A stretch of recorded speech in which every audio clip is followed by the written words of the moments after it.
para estar con esta iglesia.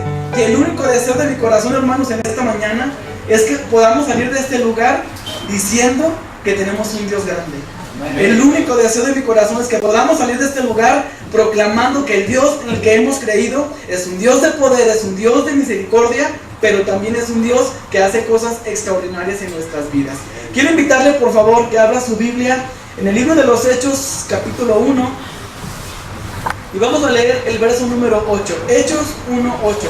Es un pasaje que pues generalmente se usa para hablar de misiones, pero que en esta mañana, creo que Dios tiene algo muy muy hermoso que decirnos en nuestras vidas. Hechos 1:8.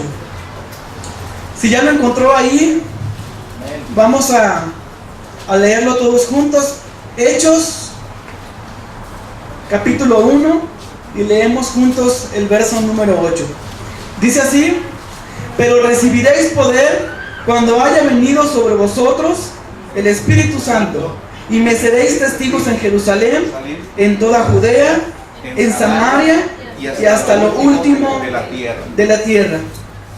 Uno de los escritores que ha dado mucho a Latinoamérica, fallecido hace algunos meses ya, John Stott, escribió un libro que se llama Evidencias que hablan de una iglesia viva. Es un libro pequeñito. Cuando llegó a mis manos, yo comencé a leerlo y impactó tanto mi corazón, porque en verdad hablaba de cuáles son las evidencias que hablan de que una iglesia está viva.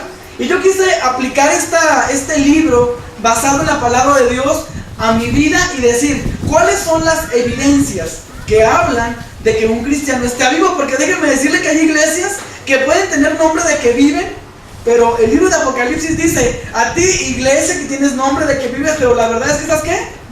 Muerta. Y así puede haber muchos cristianos que tenemos un nombre de ser cristianos, que nos decimos cristianos, pero que en verdad quizás estamos muertos.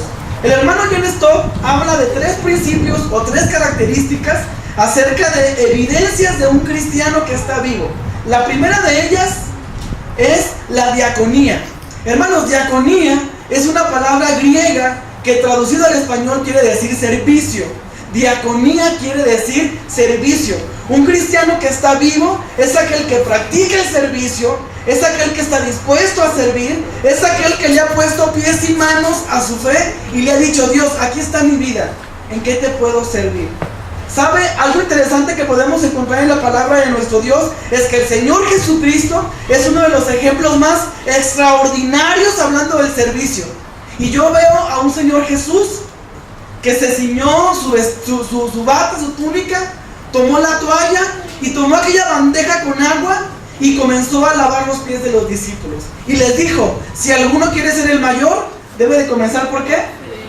Por servir. Hermanos, el servicio es un privilegio. El poder servir a nuestro Dios es un gran privilegio. Y el Señor Jesús nos enseñó a través de lavar los pies de los discípulos que el servicio es un privilegio y una oportunidad de dar evidencia de que estamos vivos.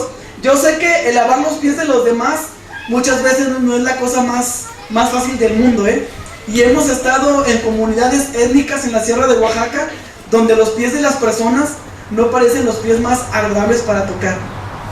Pero cuando Dios nos llama a servir, muchas veces tendremos que tomar esos pies sucios y lavarlos y dejarlos limpios por amor a nuestro Señor. Un cristiano que está vivo es aquel que practica la diaconía. Es alguien que está buscando servir. Es alguien que ve oportunidades para servir. Mire, algo interesante. En la Ciudad de México, mejor dicho, la Ciudad de México es una de las ciudades con más índices de personas con VIH. Y ¿sabe una cosa? Hay solamente una institución que da servicio a estas personas. Y esa institución no es cristiana. Y yo digo, ¿dónde está la iglesia? ¿Dónde estamos nosotros? ¿Dónde están las manos de Dios? ¿Dónde están los pies de Dios? ¿Dónde está el corazón compasivo de nuestro Señor? Recordemos que la iglesia somos los pies y manos de nuestro Señor y tenemos el gran compromiso de poder servir a los demás. Si en verdad estamos vivos, es indispensable, mis amados hermanos, que comencemos a practicar el servicio. La segunda característica que John Stott enumera en su libro es acerca de la koinonía. Koinonía es una palabra griega que traducida al español quiere decir fraternidad o el amor que la iglesia experimenta. Una persona que está viva es aquella que es capaz de amar a una de las personas que son difíciles de amar y que está dispuesta a ofrecer su amor, su cariño y esa fraternidad que experimentamos como iglesia para poder bendecir a los demás. Un cristiano que está vivo busca amar a los demás. Es el reflejo de amor de Dios para los demás. Los discípulos, de una manera muy particular, le preguntaban al Señor Jesús, ¿y la gente cómo va a saber que somos cristianos? ¿Y qué dijo el Señor, hermanos? En la forma como se amen, ellos podrán saber que ustedes son mis hijos. Por eso yo digo que una de las evidencias de un cristiano que está vivo es el amor que Dios ha puesto en nosotros. Alguien que no está dispuesto a amar es alguien que seguramente está experimentando esa sequedad interior que seguramente lo llevará casi hasta la muerte. Mire, en Torreón, de donde yo soy, se usa mucho la música de cumbia, no sé aquí, para algunas iglesias, y había un canto que se llamaba El hermano cara de limón, y decía, había un hermano que nunca se gozaba, todos le decían cara de limón, y al final decía, cara de limón nunca se gozó, cara de limón en el infierno se da chicharrón. Hermanos, es muy importante que aprendamos que si alguna característica identifica a la iglesia, es el amor que podamos experimentar. Yo he visitado a lo largo de 2 años iglesias muy grandes, hermanos, con uniones femeniles de casi 40 hermanas, todas muy guapas, encopetadas, cantando. Las mujeres cristianas trabajan y hablando de misiones, pero lo triste de la historia es que entre las 40 hermanas ninguna de ellas son amigas. Y yo digo, ¿a qué va la iglesia? ¿Usted a qué va la iglesia? Si no es a experimentar el amor de Dios y también a darlo y buscar amigos sinceros. Hay quienes se pueden jactar, mis mejores amigos no están en la iglesia, están en el mundo. Pues qué triste, porque yo debería pensar que mis amigos están en la iglesia, porque es gente que me ama y es gente que no le temblará la voz para decirme mis errores y decirme lo que pasa en mi vida cuando no estoy bien. Entonces, si habremos de ser cristianos que estamos vivos, comencemos por practicar el servicio, pero también comencemos a amar. Comencemos a amarnos unos a otros. Comencemos a dar evidencias a la gente que está afuera. La última característica que John Stott enumera es acerca de la marturía, hermanos. Una de las palabras más serias y más duras en el idioma griego, marturía. Marturía, traducido al español, quiere decir martirio, hermanos. Martirio. Una de las evidencias de que un cristiano que está vivo es aquel que está dispuesto a sufrir lo más terrible por amor al Señor Jesucristo. Hay que ser mártires, amados hermanos. Déjenme decirle que la iglesia primitiva en el libro de los Hechos entendían que ser cristiano era estar dispuesto a sufrir cualquier cosa por amor del Señor. Y si usted no me lo cree, lea el libro de los Hechos. Miren, los cristianos primitivos en el libro de los Hechos, ¿sabe cómo morían? Algunos de ellos fueron sumergidos en aceite hirviendo solamente por ser cristianos. Imagínense, se oía brincar lo caliente del aceite en la carne. Otros hermanos fueron sentados en sillas de hierro al rojo vivo. ¿Sabe por qué? Nada más por ser cristianos. Otros fueron colgados en lo alto del Imperio Romano y eran degollados y los prendían en fuego para que alumbraran por las noches el palacio. Pero eso era el costo de ser cristiano. Hoy para muchos de nosotros ser seguidores de Jesús no implica mayor esfuerzo que levantarme temprano los domingos y dar mi diezmo y nada más. Cuando ser cristiano es un estilo de vida que debemos practicar momento a momento, pero tiene que ver con estar dispuestos a sufrir aún el martirio más cruel con tal de compartir y que el nombre de Jesús sea conocido en todo lugar. ¿Sabe una cosa? A las personas que están dispuestas a servir, a amar y a ser mártires, yo les he llamado discípulos extremos. Un cristiano que está vivo es aquel que es un discípulo extremo, aquel que está dispuesto a dar lo mejor de su vida, aquel que está dispuesto a dar lo mejor de sí para que el nombre de Jesús sea alabado. Y mire, podemos encontrar en la palabra de nuestro Dios ejemplos extraordinarios de hombres y mujeres valientes que tomaron la decisión de ser discípulos extremos. Uno de ellos es el apóstol Pablo, un hombre que fue perseguidor de la iglesia, un hombre que estaba en contra del cristianismo. De repente se encuentra con Dios, Dios lo tumba de su caballo. Pablo es transformado hasta el punto de invertir el 70% de su vida para llevar el evangelio accesible a la gente de su época que no conocía a Jesús. Escúchenme bien, Pablo invirtió el 70% de su vida para que otros pudieran conocer a Jesús. ¿Cuánto estamos invirtiendo en nuestra vida? A eso le llamo yo ser un discípulo extremo. Pablo estuvo expuesto a la persecución, al encarcelamiento, al hambre, a la desnudez, a ser golpeado por otros con tal de que Jesucristo fuera predicado. Pero a eso le llamo yo ser un discípulo extremo. Hermanos, la pregunta es, ¿de verdad nos estamos esforzando por compartir de Cristo? ¿De verdad somos gente que está dispuesta a dar lo mejor de su vida? Otro de los ejemplos que a mí me llama mucho la atención y que me gusta mucho es el ejemplo de Daniel. Lo podemos encontrar en el Antiguo Testamento. Daniel, amados hermanos, fue un joven que fue arrancado de su familia, fue arrancado de su pueblo, de su lengua, de su cultura y llevado a un pueblo extraño, donde quizás nadie lo conocía y donde solamente Dios sabía a las cosas que lo iban a someter o a buscar meterlo allí en ese asunto. Pero si algo me asombra de este hombre Daniel, es que en el capítulo 1, verso 8 dice: y Daniel propuso en su corazón no contaminarse con la porción del rey. A eso le llamo yo ser un discípulo extremo, estar metido a la presión más alta de nuestra vida y aún bajo la presión social de los amigos, de la familia, poder decir: ¿sabes qué? Yo sigo siendo cristiano, yo sigo amando a mi Señor. Hoy en día los adolescentes y los jóvenes se ven presionados en la escuela, los adultos en los trabajos, en su círculo social, y muchos de nosotros hemos cedido a la presión social antes que defender el nombre de Jesús. Pero Daniel, hermanos, Daniel, con un corazón apasionado y en medio de cosas muy difíciles, dijo, y Daniel propuso en su corazón, aquí lo propuso decir, no contaminarse con la porción del rey, no participar de lo que no debía participar y mantenerse firme. Otra de las historias impresionantes en el Antiguo Testamento es la historia de José.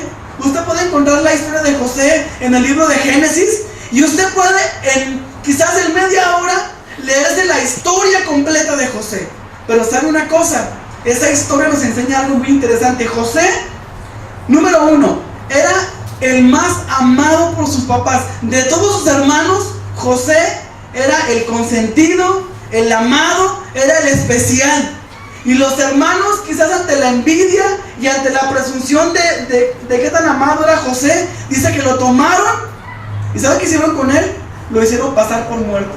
Y al papá le dijeron: José ha muerto. Aquí está, mira, aquí está la sangre, donde la bestia lo devoró. Y para colmo de la historia, sus propios hermanos no solamente lo hicieron pasar por muerto, sino que lo vendieron a un pueblo extraño.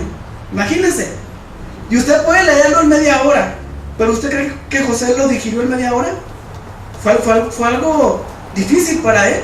Su propia gente lo vendió, su propia gente lo hizo pasar por muerto, y para colmo, al lugar donde llegó como una persona para trabajar, se encontró con una mujer que no sabía dormir sola, porque le decía: duerme conmigo, duerme conmigo, duerme conmigo. Esta mujer era la esposa del más alto gobernante de ese lugar. ¿Y saben lo que a mí me sorprende?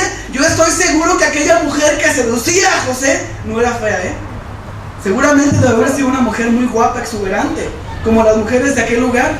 Pero si algo podemos distinguir de la vida de José, es que José, antes de hacer cualquier cosa, le dejó en claro a esta mujer que le dijo: oye, mujer, yo no voy a ofender a mi Señor. Y salió huyendo. A eso le llamo yo ser un discípulo extremo, hermanos. A eso le llamo yo ser un discípulo extremo. Alguien que ante las circunstancias más difíciles de la vida, que aunque la presión de la gente esté sobre él, que aunque su círculo social lo esté acosando por mucho tiempo en la escuela, él prefiere mantenerse firme y decir: yo soy hijo de Dios, y yo no voy a corromperme, y yo no voy a hacer cosas que ofendan a mi Señor. Voy a mantenerme firme.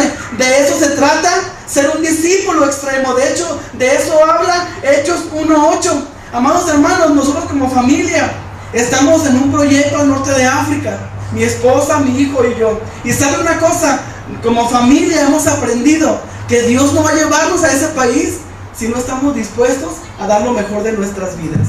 Y hemos aprendido a hacerlo. Mire, mi esposa tenía un sueño en su corazón: trabajar en la UNAM. Quien conoce la UNAM sabe que es la universidad quizás más grande de México o de Latinoamérica. Pero mi esposa soñaba con trabajar ahí. De repente comenzó a trabajar ahí, y al año le digo: ¿sabes qué? Debes dejar tu trabajo porque nos vamos al norte de África. Y ella me dijo: pues vete tú, ahí te alcanzo unos 20 años. Yo me quedo, déjame al niño, tú ve, cumple tu misión, y cuando vengas pues ya Veremos la historia. Dios trabajó en su corazón, pero yo estoy seguro que el día que fue a presentar su renuncia a la oficina, ese día ella renunció a muchos sueños, porque estaba dispuesta a dar lo mejor de su vida. Amados hermanos, ser un discípulo extremo habla de estar dispuestos a amar, a servir y aún a vivir el martirio si es preciso. Pero toda esta historia, ¿dónde comienza, hermanos?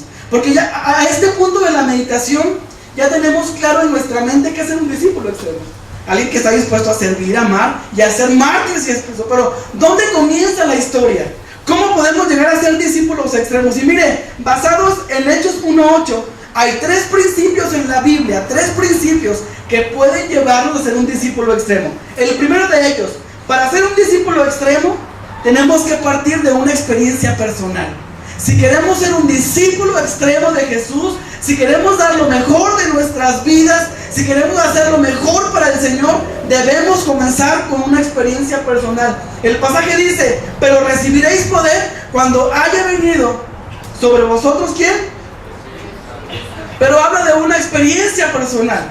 Los que hemos venido al Señor Jesucristo y lo hemos recibido en nuestro corazón, la promesa de Dios es que en ese momento el Espíritu de Dios viene ¿a dónde?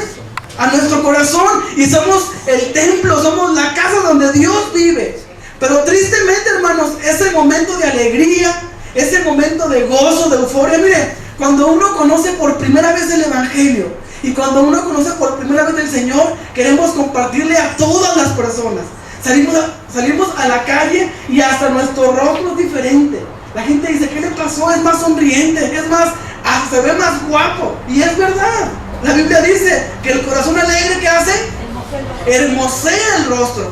Pero fueron pasando los meses y los años y esa alegría, ese gozo por conocer al Señor se quedó en el pasado. Hemos dejado esa experiencia personal en el pasado. Cuando diría yo, esa experiencia personal con Dios, deberíamos practicarla todos los días a través del tiempo devocional. A eso le llamo yo tener una experiencia personal con Dios. Que cada mañana usted se despierte buscando en la palabra de Dios qué Dios quiere para su vida, qué Dios quiere para su familia, qué Dios quiere para su ministerio. Ahí comienza la experiencia personal. La Biblia, amados hermanos, nos enseña que las personas que se encontraron con Jesús, que las personas que se encontraron con Dios, jamás volvieron a ser igual. Y uno de los ejemplos que más he mencionado en el Antiguo Testamento es Moisés. Mire, Moisés estuvo por 40 años en el desierto. 40 años. Y el día que se encontró con ese Dios poderoso, su vida no volvió a ser igual, porque de repente dice que se encontró con una zarza que ardía. Una zarza que ardía llamó su atención y Moisés se acercó. Ahora mire, yo vengo de Torreón y allá por el calor tan intenso que hace prácticamente en el desierto, hay unas bolas de fuego, de hierba seca, que a la luz del sol se prenden. O sea, eso es verdad. Eso pasa comúnmente en los desiertos. Las plantas muy secas, a la luz del sol se encienden. Pero lo extraordinario de esta zarza era que ardía. ¿Y qué pasaba?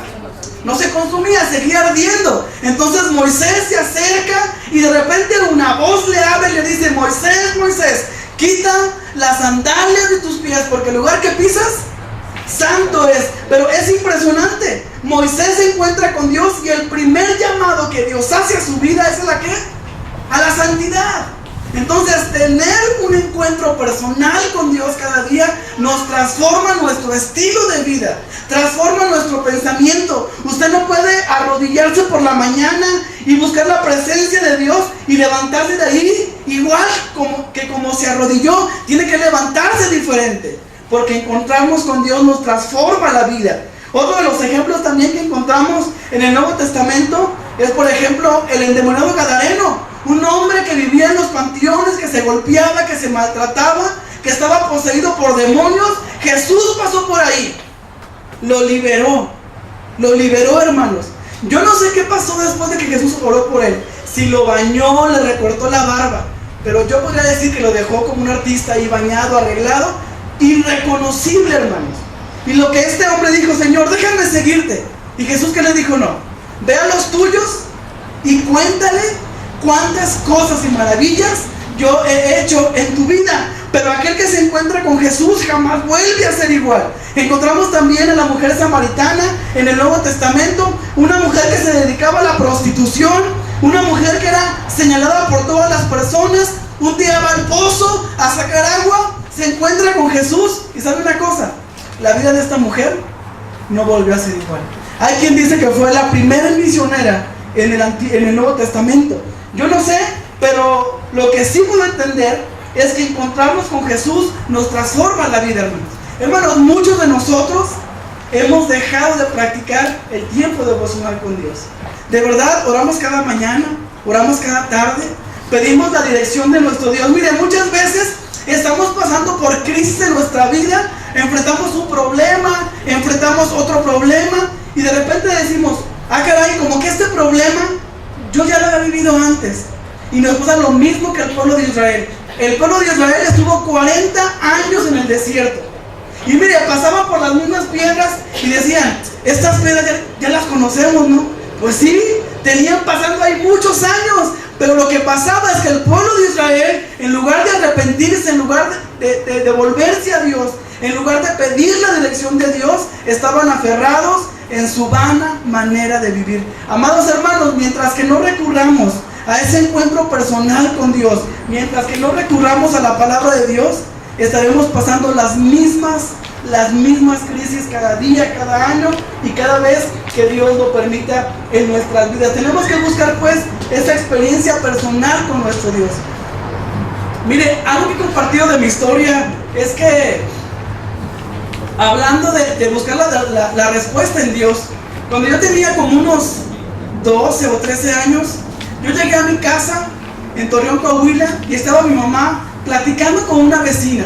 Y le estaba diciendo a la vecina, fíjate vecina, que de Daniel me hice muchos remedios para abortarlo. Y yo estaba tras la puerta escuchando la charla de mi mamá con la vecina. ¿Sabe una cosa? Eso partió mi corazón en 1000 pedazos. Porque generalmente cuando sabemos de una familia que está esperando un bebé, pues se habla de comprar un ropón azul y una cuna grande, y la familia está a la expectativa de lo que puede suceder después. Pero en mi caso no pasó así, hermanos. Yo fui alguien que llegué sin avisar, yo fui alguien que llegué sin ser esperado. Eso lastimó tanto mi corazón que yo aproximadamente como por, no sé, como 19 años viví amargado, viví triste. Ahora, aunándole esta charla, cuando yo estaba adolescente, yo tenía mucho acné, hermanos, pero muchísimo acné en mi cara, muchísimo. Entonces, estaba tan lastimada mi autoestima y mi rostro tan dañado que yo me miraba al espejo y yo me odiaba, me maldecía y decía, ¿cómo Dios puede crear cosas tan monstruosas? Bueno, era una cosa muy, muy dolorosa en mi corazón. Tuvieron que pasar como unos 9 años cuando llegué al DF, al seminario. Una vez mi maestro del libro de los Salmos estaba explicando ese salmo que dice que desde el vientre de nuestra madre Dios nos había diseñado y Dios nos había hecho. Ahí entendí algo maravilloso, que en los planes de mis papás yo no estaba incluido, pero en los planes de Dios mi vida estaba incluida. Porque la palabra de Dios dice en el Evangelio de Juan que no nacemos por voluntad de hombre, sino que nacemos porque Dios le place darle vida, aun cuando el ser humano no quiera traer vida al mundo. Dios lo hace de una forma extraordinaria. Entonces, mis amados hermanos, no estamos aquí por casualidad, no estamos aquí porque se le ocurrió a alguien, no. Dios tiene un plan maravilloso contigo y conmigo. Así como Dios nos hizo, así como Dios nos diseñó, somos personas hechas para una obra específica.